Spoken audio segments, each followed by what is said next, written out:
Sonic the Poster Mag Issue 3. The first two issues of Sonic the Poster Mag just advertise the games and cartoons, so I'm skipping them. We start out in the gold mining town of Forest Hills, where the people live in fear of some new villains wanting money from them. Kid Cruel and his goons, the Coconuts. One of the kids in the town gets put into a badnik, and we cut to Sonic being told that every kid in town has been turned into one of the Coconuts badniks, and not every civilian ever apparently, because I guess they only have so many empty badniks. Or the badniks are not big enough for adults. Also, Kid Cruel is forcing them to hand over the gold for their mines. There's something noticeably more dark to me about animals being forced into robots that look like the same species that they are.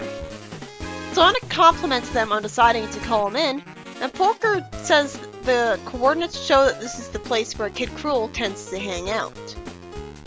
Tails doubts that there's anyone here, and predictably, he immediately gets hit by a metal coconut. Sonic calls him Pixel Brain for being wrong, as they're attacked by robots. Sonic says that while the badniks are relatively fast, compared to him, they're all moving in slow motion, which made me giggle. Kid Cruel tells Sonic about bombs threatening the animals inside them, and mentions that he was told Sonic was dumb for some reason when the comics shown him to be clever a lot, easily smarter than Tails. Also, I'm halfway through reviewing the issue, and my review is only on the second paragraph, so not much to say, it seems.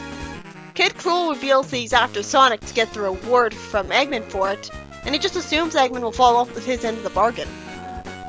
Sonic defeats the badniks, takes their bombs away, and when the bombs explode, of course Sonic comes back perfectly fine, just with the back of him being on fire. And yet he's not screaming in pain about burning for some reason. I guess it's because his vibrating at Sonic speed to generate heat power gets him control over fire in general like Blaze, letting him prevent the fire from hurting him and bend it to his will. He ties Kid Cruel up with some vines, lampshading that he obviously doesn't know him very well to be surprised at his super speed. And the story ends with Eggman's ship warping in, and Sonic telling the kids with a smile that they don't want to see the villains get punished for some reason. This issue was by Nigel Gitching, and that was it, just 3 paragraphs before the summary. I wasn't skimming, or skipping over anything important. That was it. Foreshadowing to my IDW comic reviews there. Sonic just defeats some badniks because only the kids of the village were kidnapped and put into them for some reason.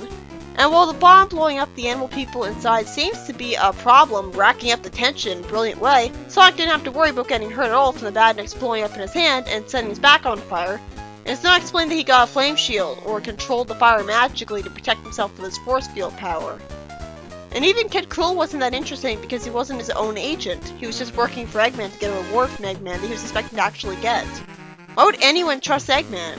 He's evil, so he shouldn't be so idealistic.